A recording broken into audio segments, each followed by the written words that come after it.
All right, excellent afternoon to all those who are watching me across the state in Nigeria. Against the odds, they rose from underfunded to unstoppable. The Super Falcons, reminded, the continent who truly rules African football. Today, we celebrate more than a victory. We unpack a movement. And again, I want to say welcome to another interesting edition of Real Talk with Kike. I remain your convener, your executive producer, your scriptwriter, your chief host on this platform. My name remains Atanda-Owo Abati. I think it's important for us to hear what on this day in history segment asks for us. When I return, I give my 2 cents and stay with me. I'll be right back.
All right, many thanks for staying with me. My takeaway from on this day industry segment today is about, always a lot of controversies about the coups in the military circles, and the players always have their own narrative different from we, the public spectators. So above all of that varying opinions or perspective, the economic statistics and the standard of living was very dignifying in Muritala Mohammed's era of administration. I think that's my takeaway from on this day industry segment, so I can tailor my thoughts and just pause so I don't just give more information about that before I start receiving phone calls. Anyway, it's important for us to get a quick message from my sponsors, those who have put me on this platform, and when I return, we dive straight to the topic at hand. Stay with me. I'll be right back.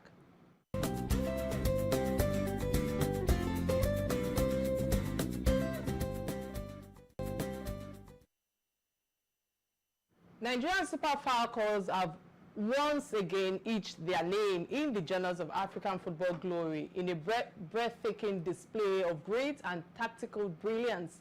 The Falcons overcome a 2-0 first half defeat hosts Morocco to 3-2 in the final of the 2025 Women's African Cup of Nations, that's WAFCON. With this, Nigeria clinched a record-extending 10th Continental title, an achievement made even more powerful by the adversity the team faced off at the pitch. Today on Real Talk with Kike, I sit down with Madam Aisha, a renowned sports administrator, women's football advocate, and respected stakeholder in Nigerian football. On the live show today, we will have real talk around how the Super Falcons, pulled off one of the most thrilling comebacks in the Falcon history, and what it says about the character of the team. She would also give us our own take on the institutional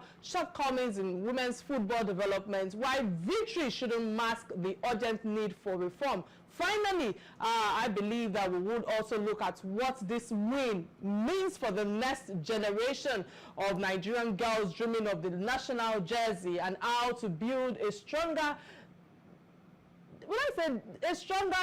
domestic pipeline. I think that's the word I would like to put out there right now. Again, I want to say many thanks, Ma, for creating time to be here today. But I think before we play the profile of my guest, I think it's important for me to quickly usher her in, because I know she's a woman who is very busy, and we really appreciate her time right here with us. Again, welcome to the show, Miss Aisha Falode. Many thanks again. It's a genuine honor to have a veteran journalist of your caliber on my show today. It's so nice seeing you again after seeing you at the Women in Journalism Awards, I think last year. So I'm riding on the backs of your pioneering work in journalism, and the world sport journalism is indebted to you, especially what you have done in Nigeria and Africa. Many thanks again for creating time to be here. How are you doing today, ma'am?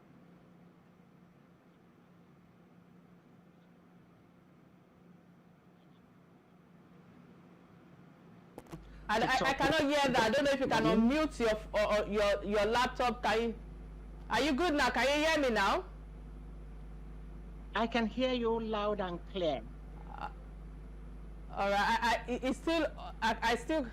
I truly cannot hear you clearly from my end, but quickly, if you can hear me, my first question to you right now is the Super Falcons, often hailed as the powerhouse of African women's football with 11 Falcon titles, yet consistent deep runs at the World Cup, or will I say Olympic level, that remains elusive.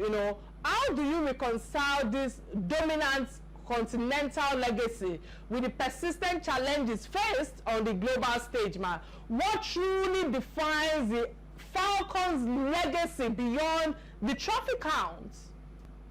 Well, Kike, I think we must commend the girls, first and foremost, for being consistent on the continent and for winning this 10th title of the best of African women football, the premium competition on the continent. We have won it so many times that it didn't really matter to Nigeria anymore whether we won it or not. But this one was especially important and significant because we lost it in Morocco 2 years ago, playing the host in the semi-final. And we were given 2 red cards in that match. 2 of our players, very good players, and critical players were sent off. And the girls were really devastated by that loss, and we didn't do well at all. So it was a mission that we needed to redeem the image of, the girls needed to redeem the image of Nigeria on the same turf, on the same ground, the same atmosphere, the same crowd, where they lost it 2 years ago. So we have to give it to them in the manner and style, again, that this 10th title was won. So the global stage is a stage of the best of world football, the best that you have around the world.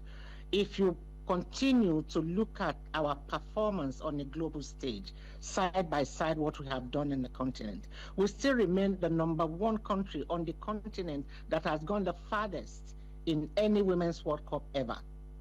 We only missed a semi-final spot at USA 99, just by a few seconds to the end of the final whistle in our quarterfinal game against Brazil.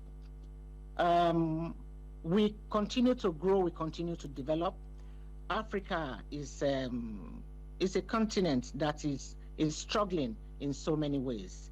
Now we have many more competitions, so there's a lot of competition for the girls to try and ply their trade, which is good for sustaining the level of competition we want to see in Africa. So we will say that if we continue this momentum that we started building, especially since 2002, if the momentum is continued and sustained in the 2027 World Cup, I think Nigeria will do better than playing in the second round.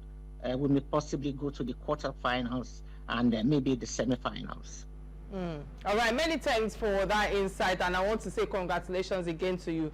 But reflecting on your decades, observing Nigerian football, what specific critical gaps in infrastructure, in youth development pathways, and will I say in consistent financial investments have most hampered the Super Falcons' potentials, to become a consistent global force despite their African dominance? Because earlier when you were talking about the sustaining the level of growth that we want to see in Africa, I believe that these 3 key components will be what will bring that that permanent growth that we are seeking for. What's your take on this?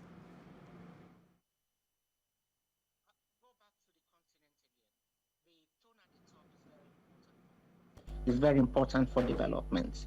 What we are seeing today in the Confederation of African Football is an encouragement to the member associations, 54 of them, to tap into the vision of this new CAF executive.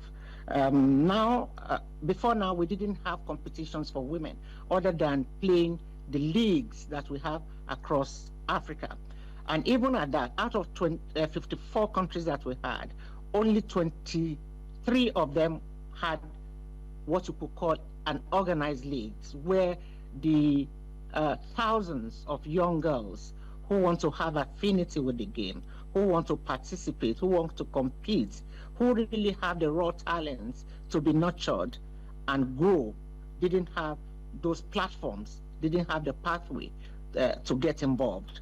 Now we have the Champions League, we have the zonal playoff before the final tournament. We have the Africa Cup of Nations for women, which is this WAFON. We are talking about having the Championship of Nations for women as well. We are talking about expanding even the WAFON from 12 teams to 16, because the pool is larger. For Nigeria, I think Nigeria must be commended. Those who started, who saw the vision, who caught up on it early enough to know that women's football was going to grow, was going to expand, was going to be the future that we keep talking about. The future is now. We are seeing the future is evolving, is revolving, and exposing itself right before us. Nigeria has consistently taken the lead in Africa. So Africa now has to give us the pathway, the platform to expand and compete well on the global stage. We're starting from infrastructure. We're starting from investment. We're starting from sponsorship. We're starting from broadcast and media partnerships. We are starting from even expanding the competitions for women. I give you an example. The prize money for the Women's Africa Cup of Nations just a few years ago was just $30,000. Can you believe that? Now we have a CAF executive committee who in the past two editions have increased the money over 500%. Now you have the winner of WAFON going home with $1 million. You have a new trophy. You have media rights and broadcast rights being sold across the world. You have digital, real-time transmission of the game as it's going on. So the girls can see themselves. You have animations of the game. You have families getting involved. You have women coming to see the game. You have young children and young girls who now see that their dream, they are not only dreaming, that in fact, and that indeed, what is happening is achievable. The dream that they have can be realized, only that they need a platform. This is what CAF is doing. It's going to take some time. We have started the journey. Somebody is leading the way now. Somebody is creating that vision. But investment is critical. For instance, in Nigeria, we said we started women's football right back as early as the 80s. We started going to every World Cup since 1991. Up to date, we have never missed anyone. The Nigerian league is growing stronger. We have categories and layers of different categories of the league where every young child, every young girl that we have can get involved, can play, can actualize and dream and realize their dreams through those pathways. But we do not have the investment for the girls to really play at competitive level. The facilities are poor. How many stadia do we have in Nigeria? Is it not a shame that in Nigeria we have only one good stadium that can only be called a standard one, where international football matches can be played? Only the Goodwill Akpabio Stadium, not even the Abuja Stadium. Not any state governor or any state government can develop facilities. I keep saying we have to separate government, football government from football governance. Football governance cannot thrive, they cannot flourish, they cannot activate, they cannot visualize and bring their vision to fruition where the government has not provided the enabling environment. The enabling environment is critical. That is, provide the facilities, make families know that they can go to the stadium and watch games and enjoy the game and come back home. Why are we going to Morocco today? Why is Morocco hosting everything? Morocco, in this year alone, they have hosted the Women Africa Cup of Nations. They are hosting the Under-17 FIFA World Cup, I think in September. In December, Africa is going back to Morocco for the Africa Cup of Nations for men. Next year, we are going to be going to Morocco again for the Women Africa Cup of Nations, because what we played this year was indeed the tournament that should have held in 2024. And this tournament is biennial. It's every 2 years. So we are going to be playing another one next year. There was a time in this country where Nigeria was hosting this same competition every 2 years. We were hosting it in Nigeria when it started, I think in 1990, in the 90s. But we were hosting it every year until South Africa at some point came. So it became hosting between South Africa and Nigeria. What happened to those facilities? We should pay attention to them. Thank God we have a government now who knows the importance of sport, who knows the importance of engaging youth, men and women, boys and girls, on the platform of sports, who know the importance of using sports, especially football, as a public relations tool and leveraging for a country. Now everybody is talking about Nigeria because we won the WAFON, from America to China to everywhere. Our players are all over the place in Europe and in Asia, all the continents of the world. So let us now, beyond the celebration, we thank the president, because he understands the power and the pull of sports for healing, for friendship, for pulling the country together. When the Super Falcons were playing, we understood that the country was really rooting for us. We have the numbers. We should play on the power of the number that Nigeria has. And then we have the capacity. The coach of the tournament is a Nigerian. In this tournament alone, we won every award that was available, aside from the trophy and the prize money. We won the woman of the competition. We won the player of the final match. We won the goalkeeper of the tournament. We won out of the best 11 players selected by CAF. 4 of them were Nigerians. So really, I'm so emotional and passionate about this, that we have not really invested in sport. It's not only government, the corporates should get involved. America is powerful today, not because they can do better than Nigeria. They know the power of sport. They know the power of entertainment, music and movies. They know the power of what you call technology these days, the new generation, which is a lot in Nigeria. We have the numbers, we have the talent, we have the capacity. People keep asking us, why is Nigeria always thriving?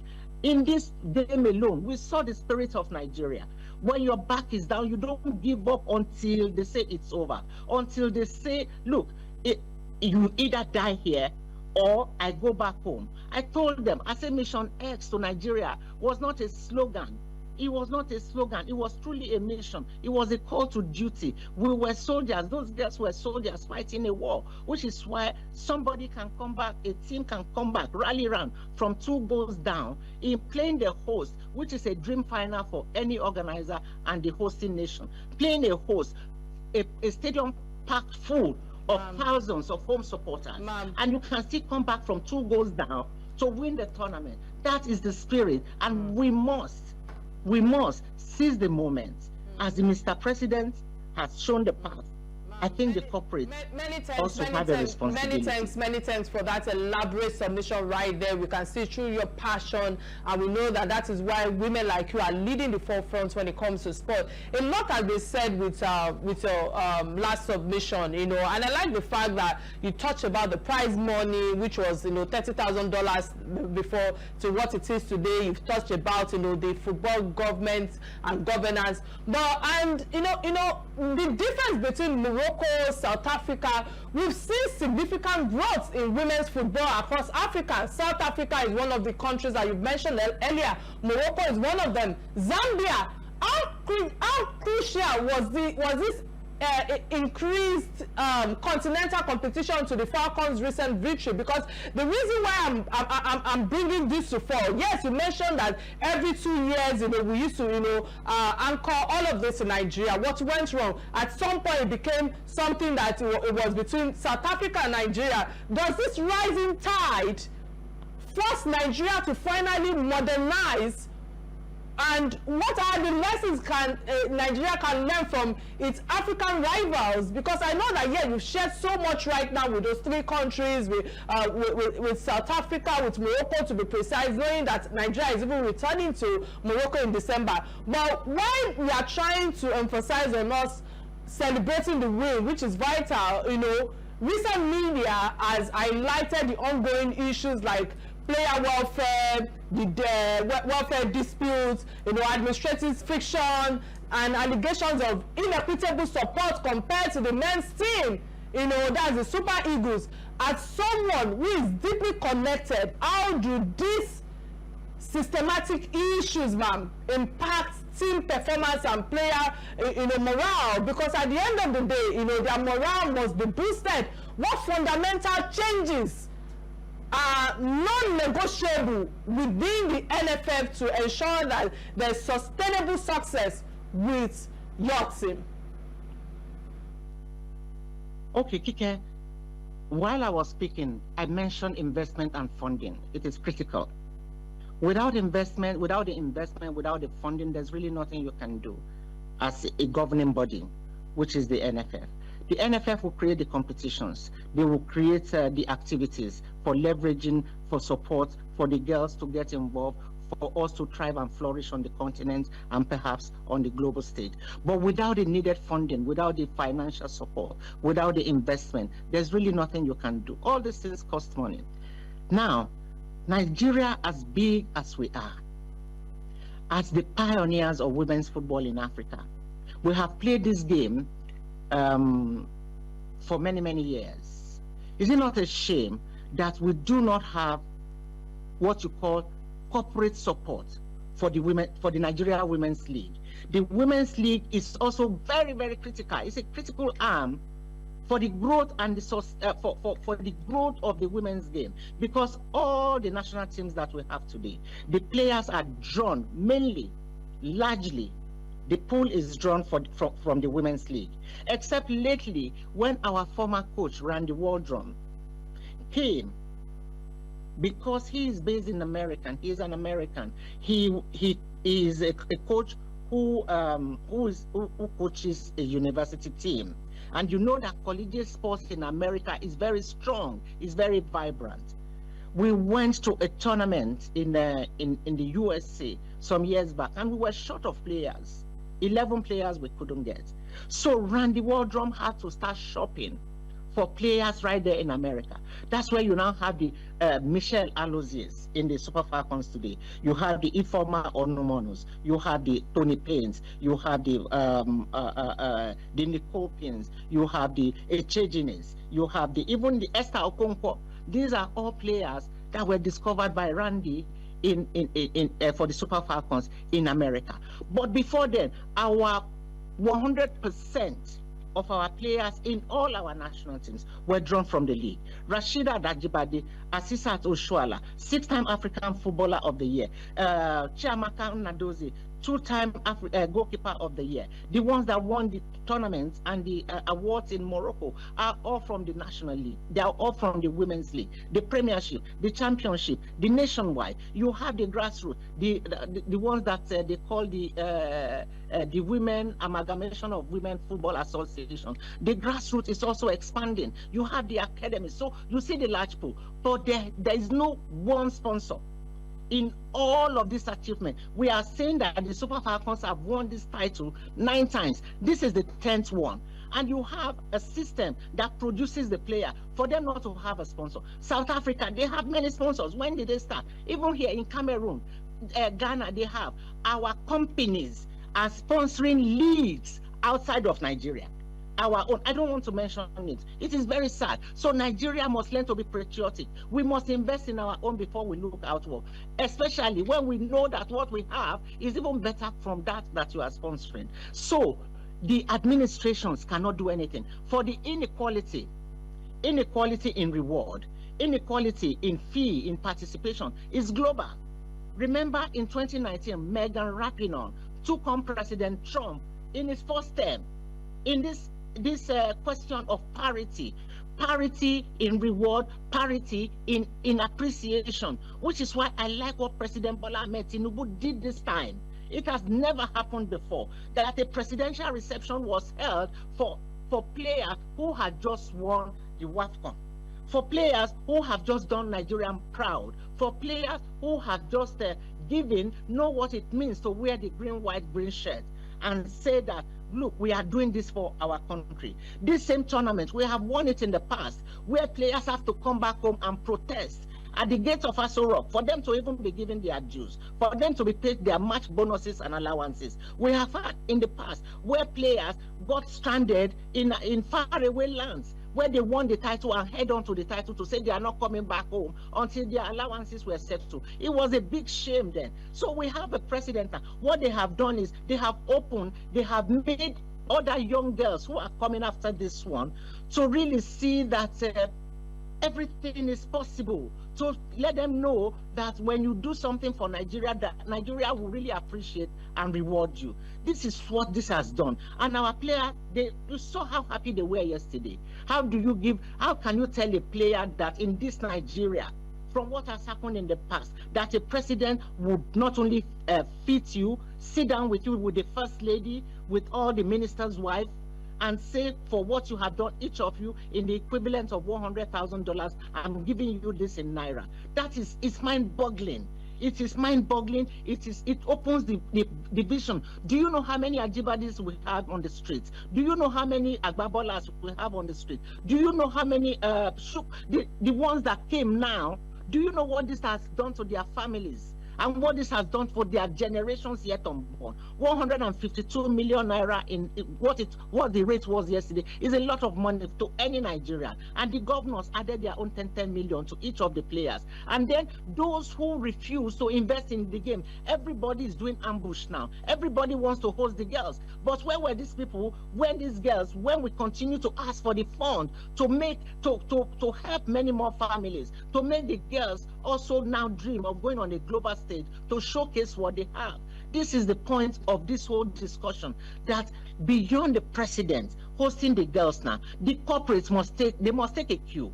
They must come and invest in the game now and stop all this last-minute rush to associate and have affinity with success and with the champions. Invest in it so that you can also say, truly, I was a part of it. I don't want to mention brands. We thank the communication brand who 3 years ago, nobody was even talking about the Super Falcons until they started the show when we wanted to go for this same tournament. To say, no, the boys, if the boys were going to any tournament, Nigeria is aware. Nobody knows about these girls, and they started the movement. Today now, we thank God for the success, and we thank that brand for taking the initiative.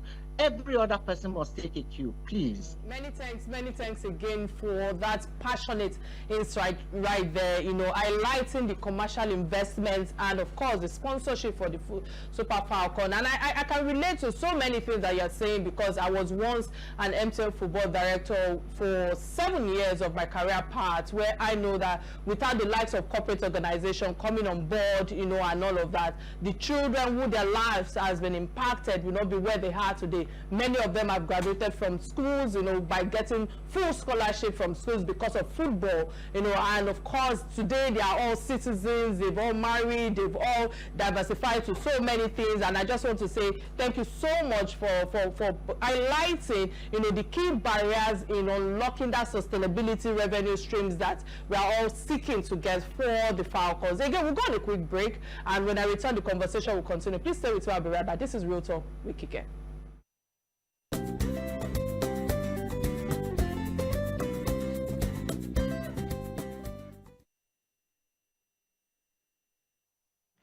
All right, glad to know you're still right there with us. In case you just tuned in, this is Real Talk with Kike, where I go beyond the surface to tackle the real issues shaping our nation.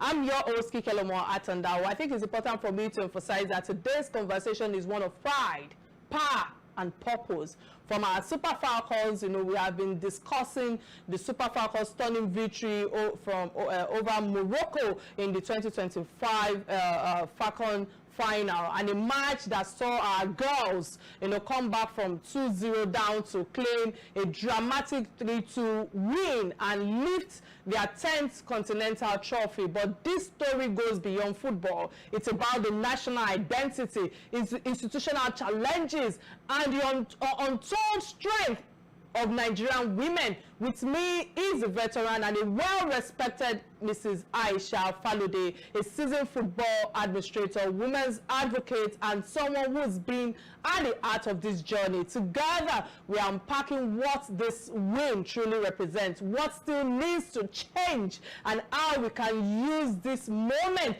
to rewrite the future of women's sports in Nigeria. Again, I want to say many thanks, ma, for all your submission thus far. Let me use this opportunity to open the phone lines. For those who are watching me across the states, remember that you can be part of this conversation by calling the studio number 070-686-53440. It's showing on your screen right now. Of course, we're streaming live from Facebook and on Real Talk with Kike platform and Silverbird platform on Facebook. Many thanks, ma'am. With all that you have shared thus far, the NFL is crucial for development. I must ask you, how effective is the current legal structure in truly preparing players for the demands of international tournaments like the World Cup? What urgent reforms are needed in the NWFL to bridge the gap between domestic football and global competitiveness? Because earlier when you were talking about football governance and football governance, highlighting some of the challenges that comes with these two stages. What's your take on this thus far? My take on it is this. We do not prepare for international competitions just a month or a few days to the competition. The international football calendar is prepared years ahead. That is why you have the bidding process for any football competition is held years and years and years before the actual tournament is held. So we have this calendar. That means we have enough time to get prepared for such competitions when we want to go to the competitions. So we really must address that. And addressing that means that infrastructure is critical. Without infrastructure, you cannot have solid team preparation. You also have competent and professionals to take charge of the women's game. You must be able to do that, which is why this team must be commended. In the past, we never really used to have, especially for the women, a nutritionist, a match analyst, a performance coach. We had all of that in this team and in the team before this. I think it was even during the last executive committee that was introduced to the women's team. We must have all of that. And then again, motivation and reward is key. It's very, very important for the girls to be motivated. Motivation in terms of performance, the reward for it, motivation in terms of even making the atmosphere really inviting and comfortable for the level of performance and the level that you want the team to attain. And the domestic league has to really be funded. It has to be funded. The state government created the leagues, but there's little that they can do without the support of, again, the corporate. Our girls, they are, let me say, a lot of them are in schools, a lot of them are out of school. Now we are even introducing and encouraging scholarships as even a tool for getting the girls who are interested in playing the game to participate in the game. So that too is key. A lot of our Super Falcons players today are professionals in their right. Michelle Aluzi, a microbiologist, a cancer researcher, Ifeoma Onumono, even Rashida Tajibade, she's a graduate. She just graduated last year. She was playing football and going to school. She has a degree in sports psychology now. Michelle, what's her name? Ashley Plumter has a UEFA A license now as a coach, and she's playing. So this is the new thinking, that they must also be encouraged to have careers that will prepare them outside of football. So coming back home, government has to provide the facility. I keep emphasizing that we do not have the facilities. The funding also is critical. In fact, it is the live wire of any success to any team. And then the welfare, what our players are earning now as salaries is appalling. When I was the chairperson of the Nigerian Women's Football League, I made it mandatory. You cannot pay. As I did, I was a chairperson from 2017 to 2022. You cannot pay a player in the Premier League less than 150,000 naira a month. Before then, I do not want to say what these girls were being paid and how many were even owing without pay, including the states. So we had to put measure for sanctions in place to protect the girls. We went through their contracts. A lot of them were playing without contracts. We made sure that they now had a proper contract, a contract that was tripartite. We had one at the NWFL Secretariat. The player had one, and the club had one. We instituted insurance for the girls in case anything happened while they are playing and when they stop playing. And then the football club licensing was enforced to the limit. We took some clubs out, from the Premiership. We demoted them to the Championship because we wanted to protect the integrity of the league. We need such political thinking and political enforcement to bring discipline, to bring integrity, to bring transparency, and make the girls who are really playing the game to be the beneficiary of every process that we put in place. So it is now left for everyone to key on the momentum and the success of the Super Falcons to do right to the women's team. We know that they have tried.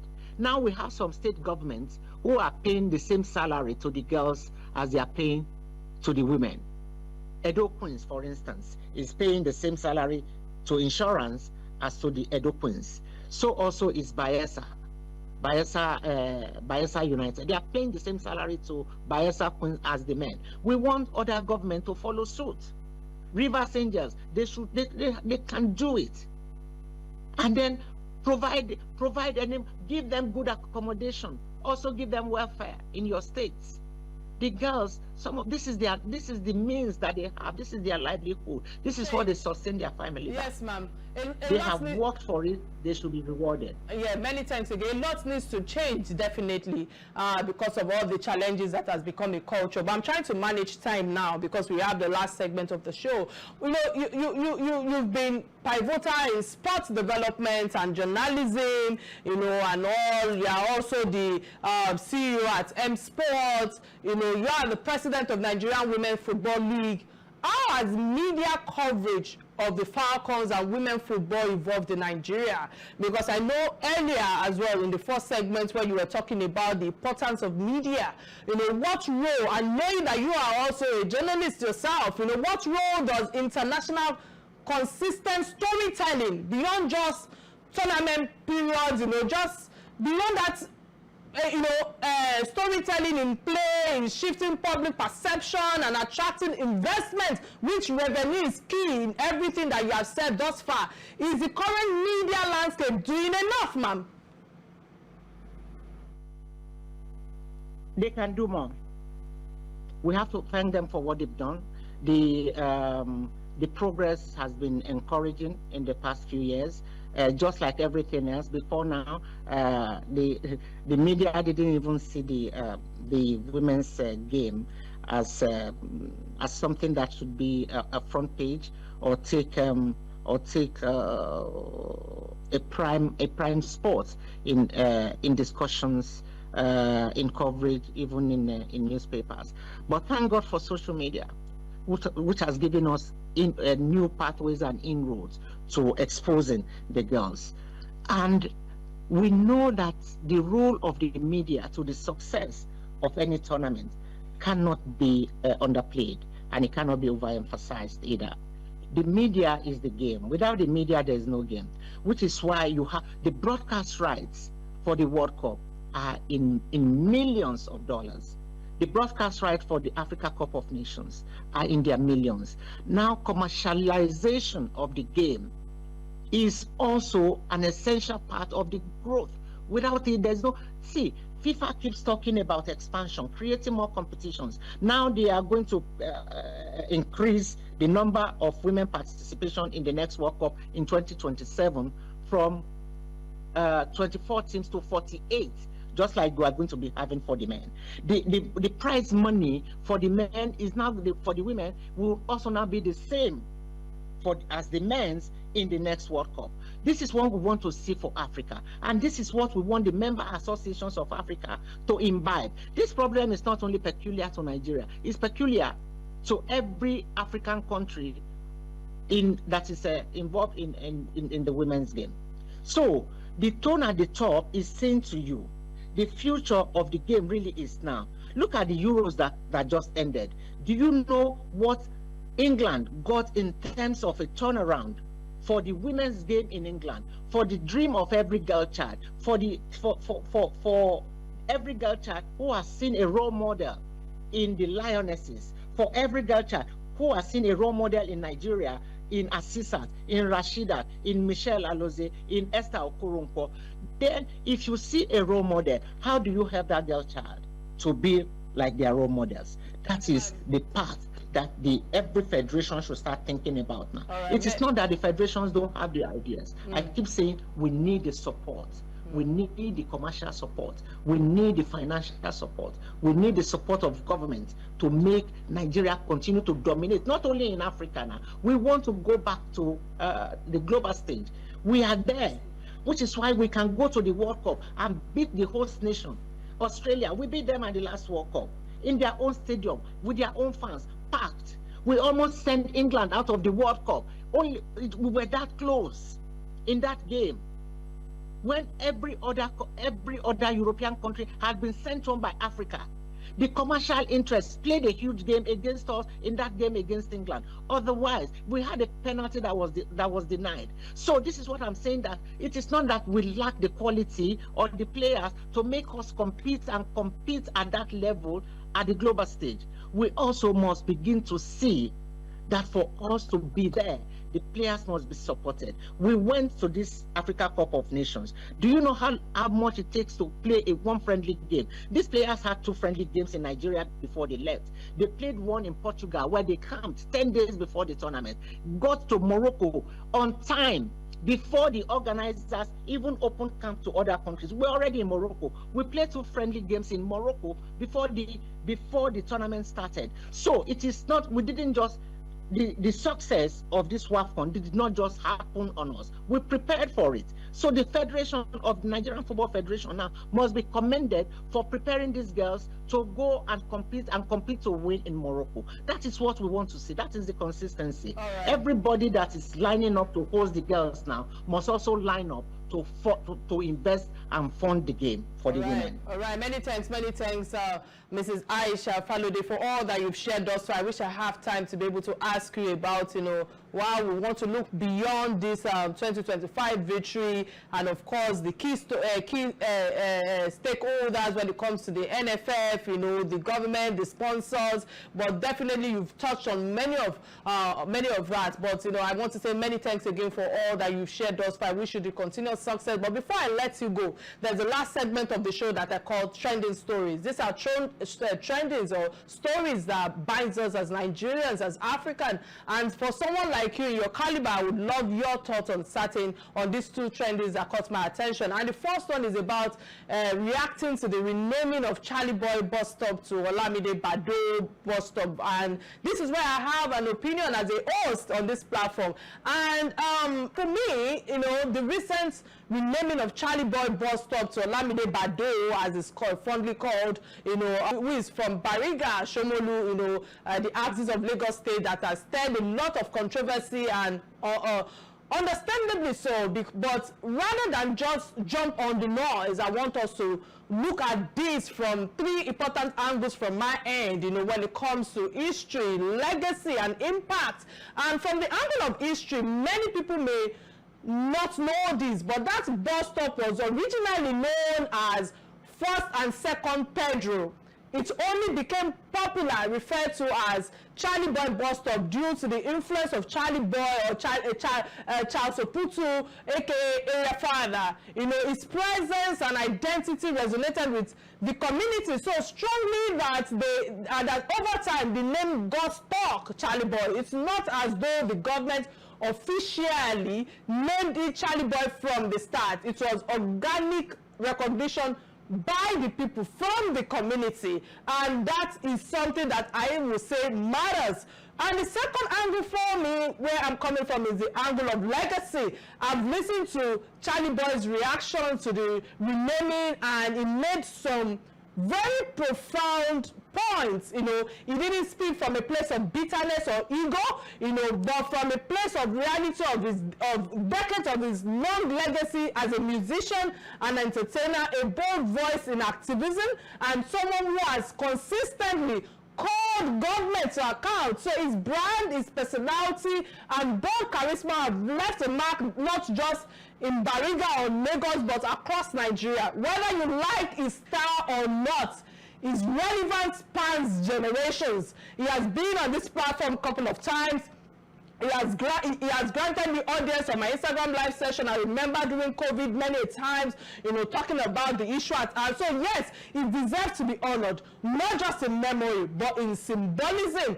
The third angle for me is the angle of impact. Now, this is where I really want to press pause and reflect.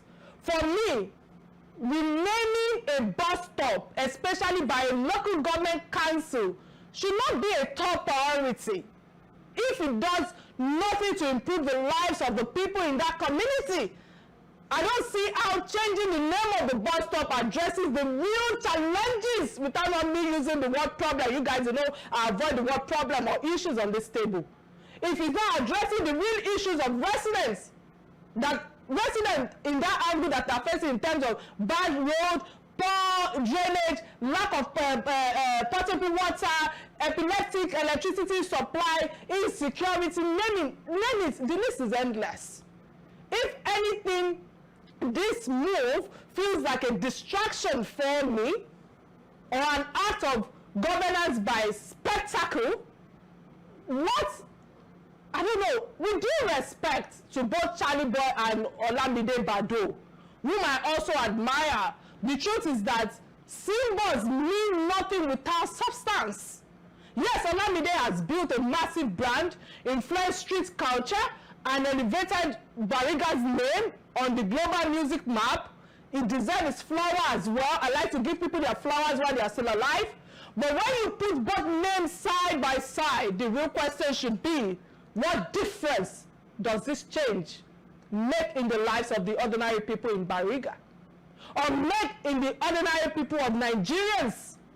Charlie Boy and Olamide has a few things in common. They are both entertainers and very expressive, both iconic in their own right. But while one has made societal or social advocacy and speaking truth to power a lifelong commitment, the other is yet to be seen in that light, at least in recent years.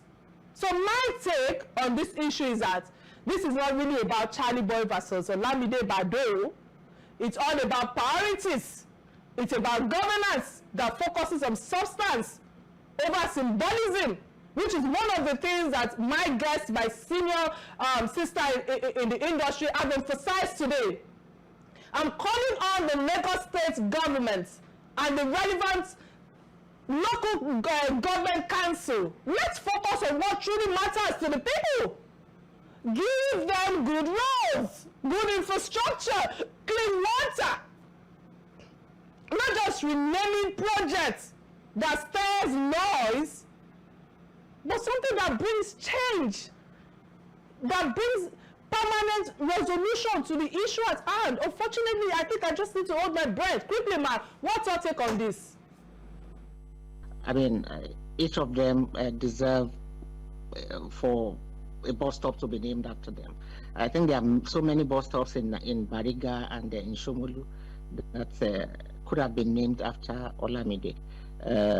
Again, you also mentioned that the name Charlie Boy bus stop organically grew. It was not that it was given, or the name was officially named, the bus stop was officially named after Charlie Boy. If the people organically gave Charlie Boy the bus stop, I think the will of the people should have been left to stand.